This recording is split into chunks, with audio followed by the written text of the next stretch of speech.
what I heard a preacher say one time. Church ought to be like good artwork.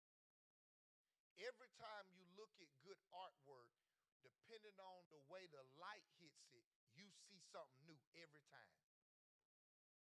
That thing shouted at me when I was reading it in my notebook, Theo, and I started to shout in my office at home.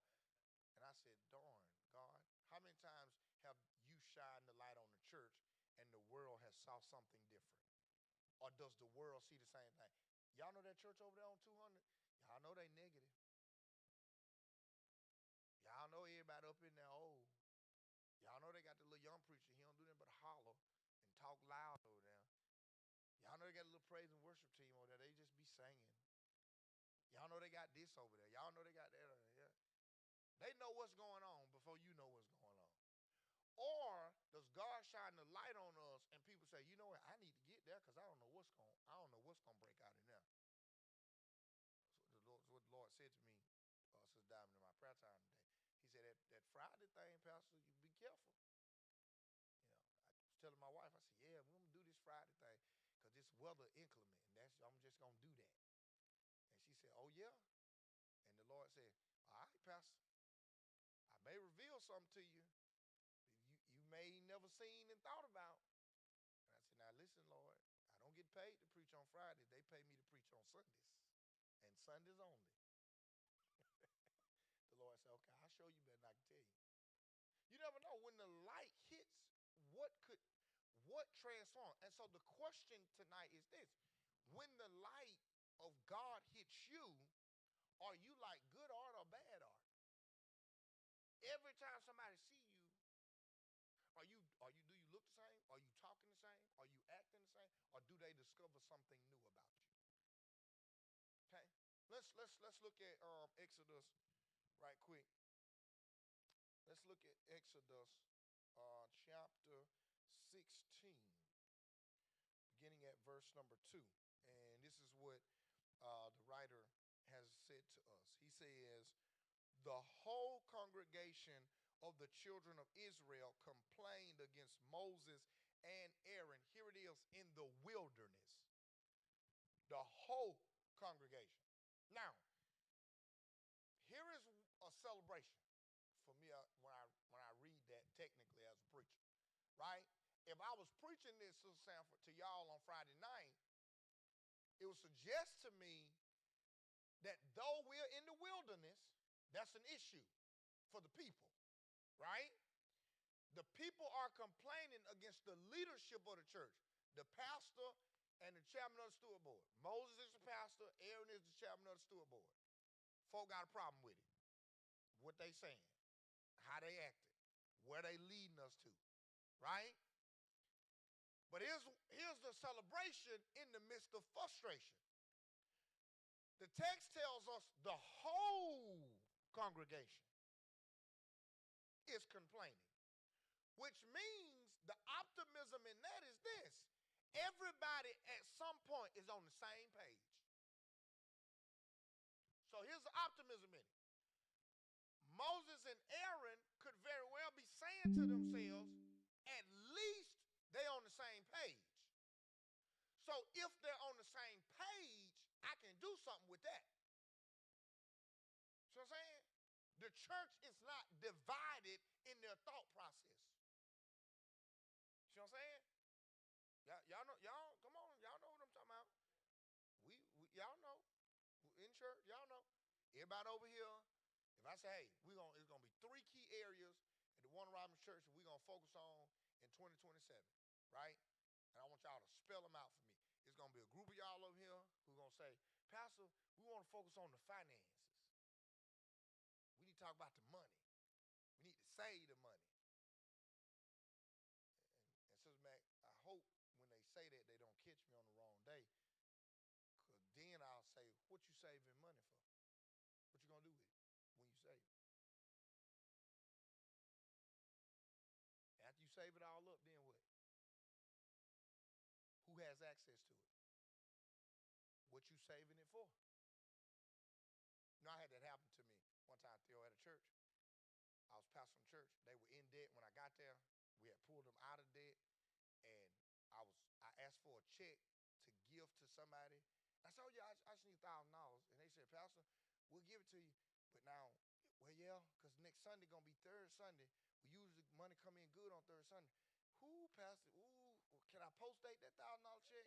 And I said, what's going on? I said, we don't have no money. I said, oh, time out. We may need to have a meeting. Today, I got accustomed, Ingrid, to telling them I would call meetings, and in the meeting, I would say, hey, y'all know y'all broke. And they'd be like, huh? Yeah, the stewards gave me the report. Y'all, we broke. And they'd be like, what, Pastor? What we spent money on? I said, y'all tell them, we broke. And we would tell the folk, that's how we got out of debt. Because I'm telling y'all, I quit lying to folk and making them think we got something that we ain't got. Because when they think we got it, they ain't giving it. But when they know we ain't got it, they'll give it if we put it where we say we going to put it. Anyway, y'all ain't got that problem here. That was at that church. But guys, I need $1,000. I say, you know what he told me, Sister Theo? He said, yeah, Pastor, I'm going to give it to you, but I got to post date this check. I said, Mama, why do you got to post date? I need this check to help this child who's in college get through a situation. I need the check. You know what he told me? He said, Pastor, you know, I've gotten accustomed now since you've been here that our operating account, when it falls below $10,000, I just started getting scared. I said, you started getting scared? He said, yeah, Pastor. I said, let me ask you something. We paid all our bills this month. He said, yeah, we paid everything. I said, well, what else need to be paid? Well, you know, we only pay you twice a month. We just got to pay you one more time this month. I said, okay. I said, well, how much we got in our account? Pastor, we ain't got but $9,560. I said, so that $1,000 is going to make us or break us for the next between now and the next time you got to pay me? He said, no, but I just get, you know, Pastor, can't understand that. I just get anxious when we get below 10,000. And I say, below 10,000 in the operating account. He said, yeah. I said, but what about savings account? He said, oh, we got 27,000 in there. I said, oh, but what about the scholarship account? Oh, it's 34,000 in there. I said, oh, what about the building fund? Oh, it's about 12,000 in there. I said, so you telling me you get anxious because I need $1,000 out of operating. And then I said, well, let me ask you something. Maybe I don't need to get it from the operating. How much money we got in the benevolent account? He said, oh, this week we got 5,000.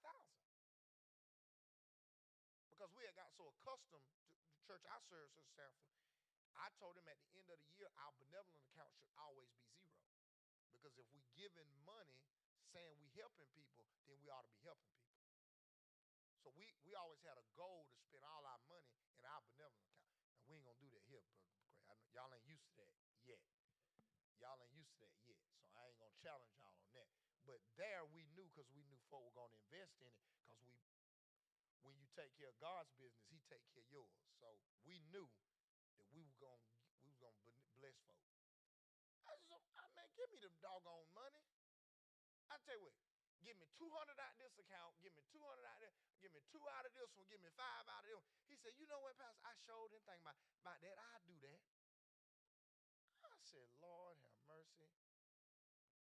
You see what I'm saying? But here's the thing. Everybody on the sewer board at that moment, they all on the same page. See what I'm saying? But how I was able to push back on that and get them all to agree and say, listen, let's look at the full picture and let's do it this way. And they say, you know what, Pastor? We saw something negative and you took it and saw an opportunity and we all together. You see what I'm saying? Sometimes that's how you have to look at obstacles. When obstacles get in the way, you got to ask yourself, doggone it, is this going to stop me? No. How am I going to overcome this? It's not how it's going to stop me. How am I going to overcome it?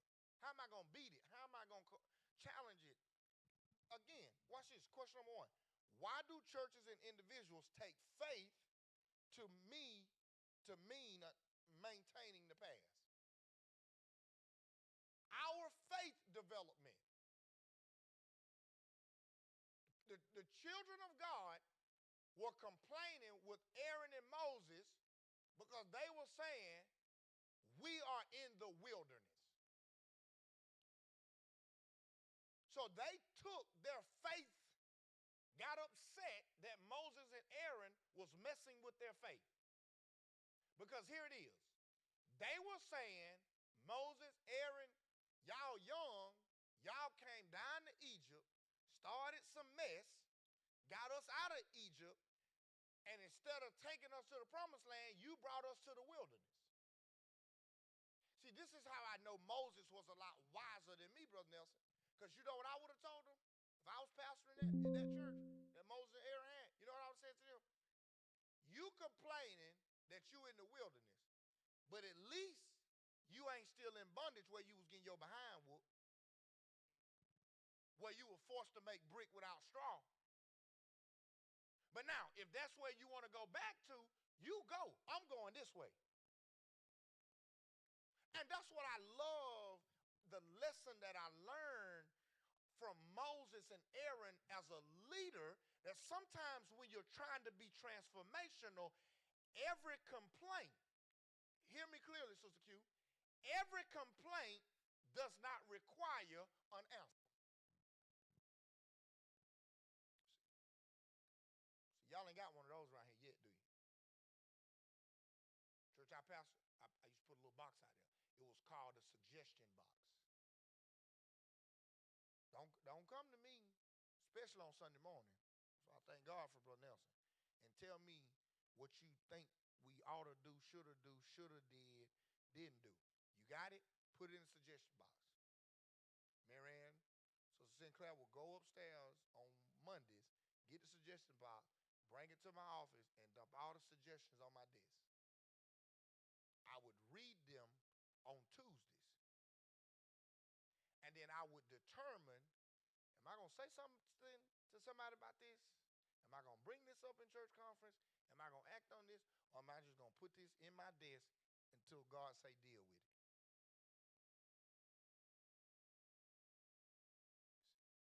Because here's what you got to do. I was having a meeting with one of y'all's church members on yesterday. The reason why I've developed a Moses and Aaron mentality, because sometimes you got to ask yourself the complaint or the validity to the complaint. Is it for the betterment of the church? Or is it just this one person and what they want? See what I'm saying? You can entertain one and lose the whole group.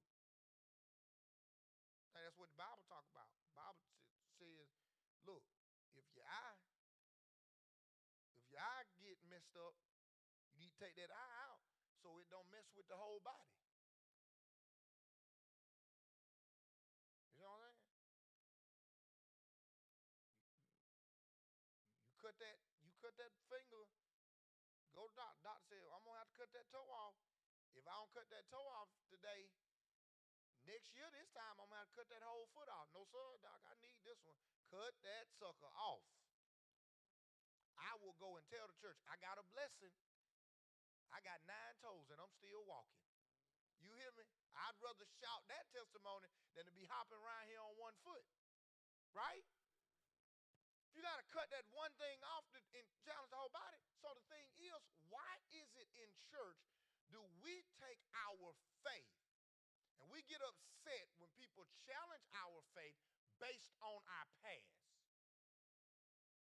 Well, that's what the people are complaining. They in the wilderness. And the reason they're complaining is because the wilderness is a different type of feeling than being in bondage. They would have rather been in bondage and start singing, oh yeah, one of these days the Lord gonna set us free. Instead, the Lord has set them free, but they complain about being in the wilderness. At least in the wilderness, ain't nobody whooping on you. At least you, listen, I would rather be in the wilderness because when they were in Egypt and that hot blazing sun was beating down on them, you see what I'm saying? In the wilderness, at least I got shade from the trees. That's why sometimes you got to learn, we've got to learn that in our faith development, what's that favorite faith scripture we love to quote? If you can just have faith the size of a what? Anybody know how small a mustard seed is? So why in the world in church, if we always quote and talking about have faith the size of a mustard seed, but we can't also give God glory for the same thing? give me a big blessing for me. When the praise and worship team up there singing, I ain't gonna say nothing because God ain't gave me no big blessing. Girl, he gave you a little blessing. He woke your behind up this morning and put breath in your body. That's a big enough blessing for me. You knew how to leave your driveway and pull up at the Warner Robins church. You didn't pull up down the street and ask somebody, excuse me, where's Warner Robins? I'll tell God, thank you.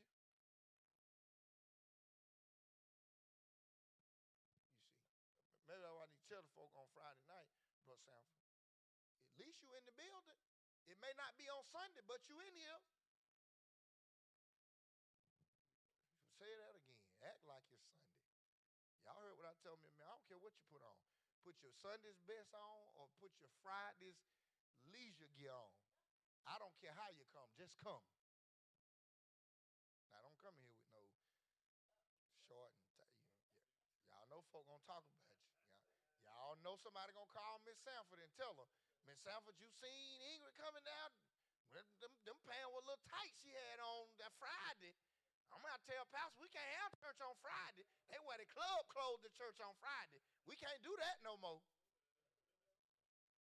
Shoot, Dime, I might bust up in here and preach in a jogging suit. Oh, Pastor can't, we ain't doing that no more. He come in here with a jogging suit on. And I ain't been to nobody's Planet Fitness all week long. Y'all know they going to talk about me. Y'all know they going to talk about me. Shoot, well, hey, you better say that again. Right?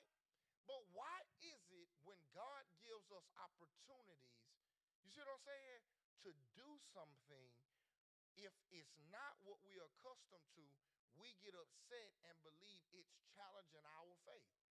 Y'all know I argue with people in the barbershop.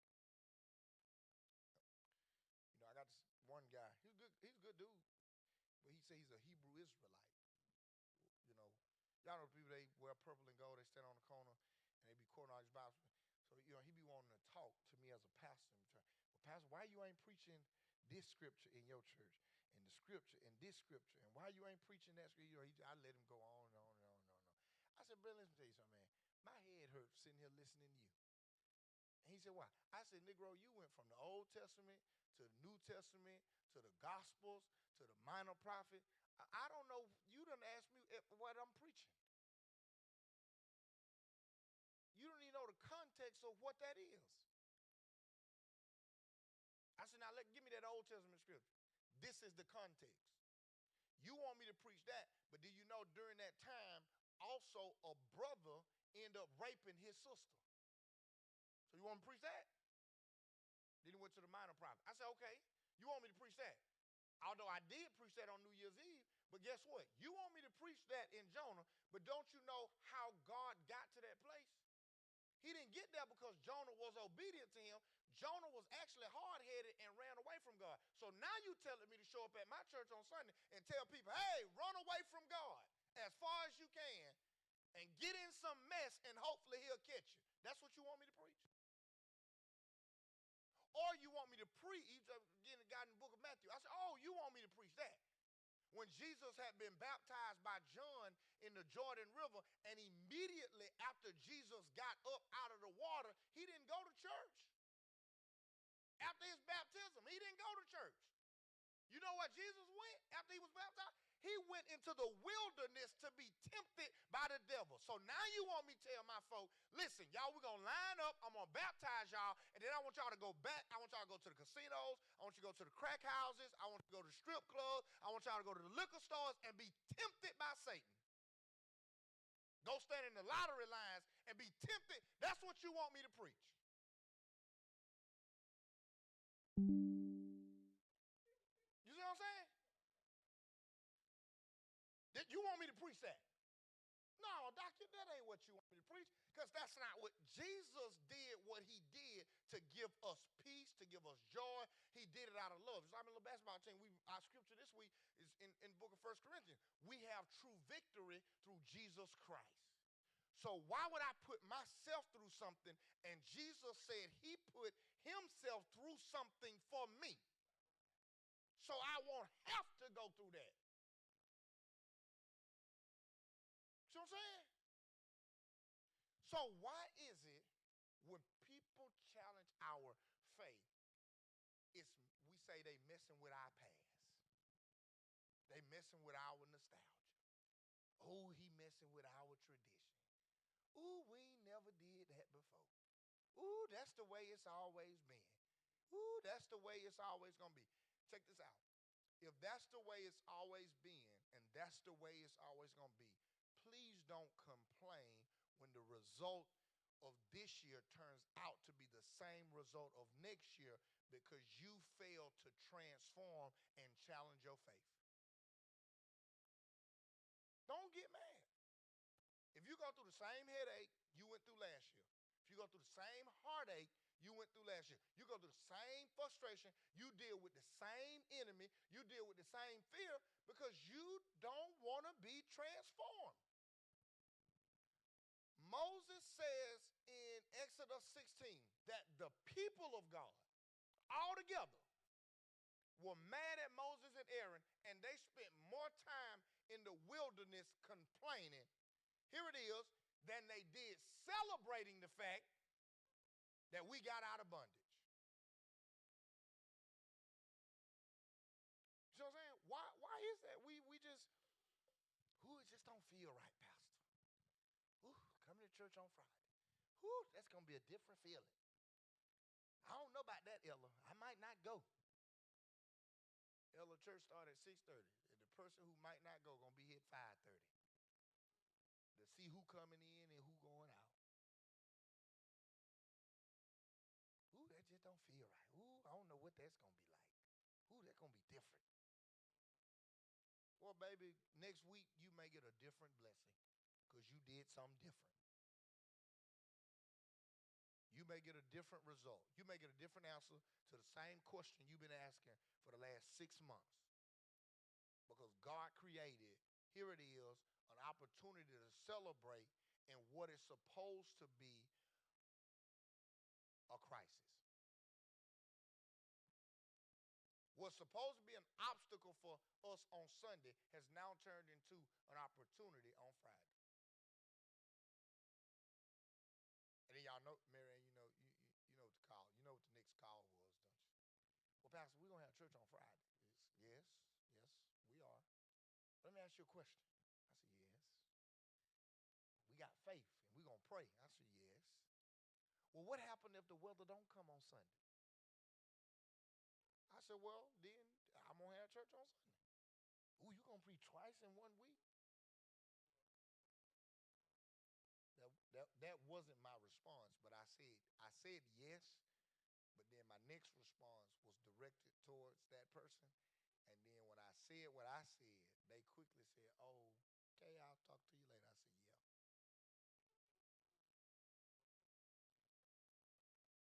I ain't going to tell you. If I tell you the answer to the question, you figure it out. So I ain't going to tell you what the answer is.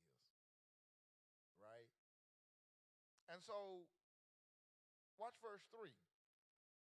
And the children of Israel said to them, Moses and Aaron, oh, that we have died by the hand of the Lord in the land of Egypt when we sat by the pots of meat and when we ate bread to the full. Here it is. For you have brought us out in this wilderness to kill this whole assembly. Here it is with hunger. So question number 2 simply says, where do we, or I as an individual, prefer security over a calling? Because now what the people are saying, they are like Warner Robins is and has been for the last couple hours as it relates to Friday worship. Right? And that is this. Yeah, I hear you, Pastor, but when we were in Egypt, at least we had food. At least we had something to drink. You know what I'm saying?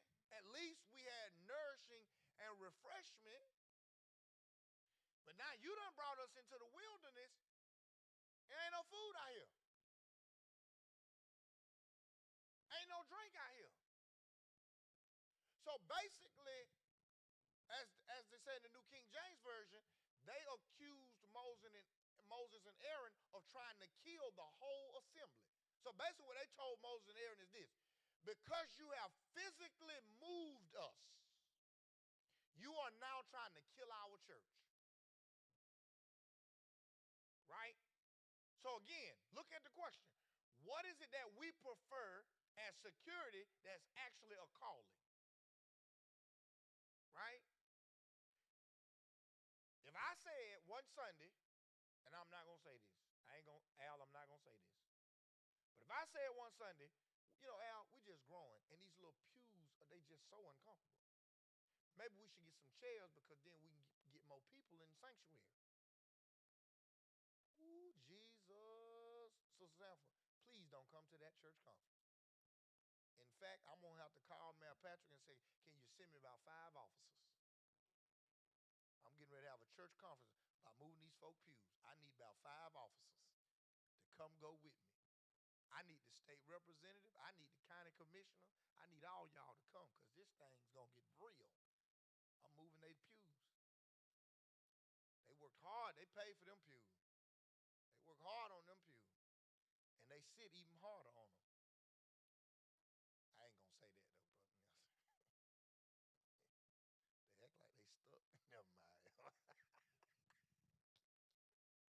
like they stuck to the pew. That's probably why they don't want them to move. Right? But what is it?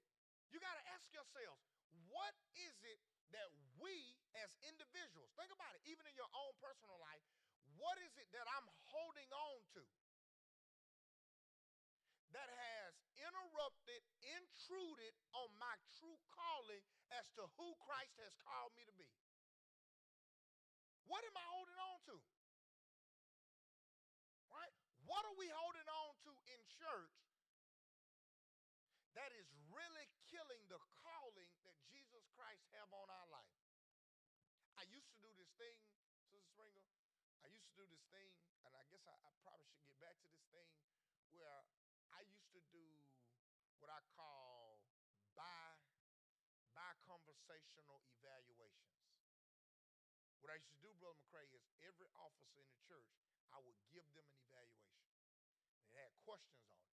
They would have to answer the questions about themselves. Right? Then I had the evaluation, and then I would, from my perspective, and whoever the chairman at the time, we would write how we felt you fit in those 7 questions. And then we would discuss them. Question 1. What do you think you did with question 1? Did you come to Bible study? Now, question 2. Question 1, I would look at it, and they say, oh, yeah, Pastor, I was in Bible study. Well, I was in Bible study online. Yeah, but I ain't never see you in person. Bro, Chairman, when y'all have a meeting, how many times did that person lead devotion during your meeting?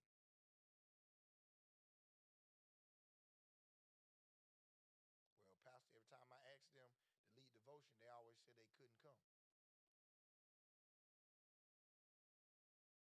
Did the bilateral evaluation, the choir, to the choir. How many times did this person pray during choir rehearsal?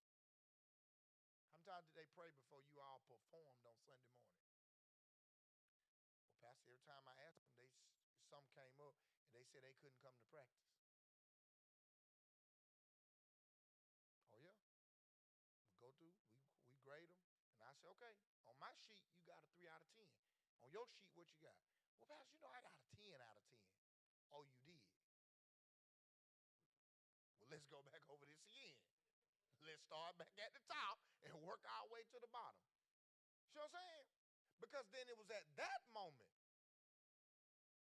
as a leader in the church, I then would let people know, basically, your evaluation, my evaluation don't match. What that tell you? Pastor, I no longer need to serve in this capacity. Thank you for the opportunity to serve. And, before I dismiss people to self, I said, well, hold on.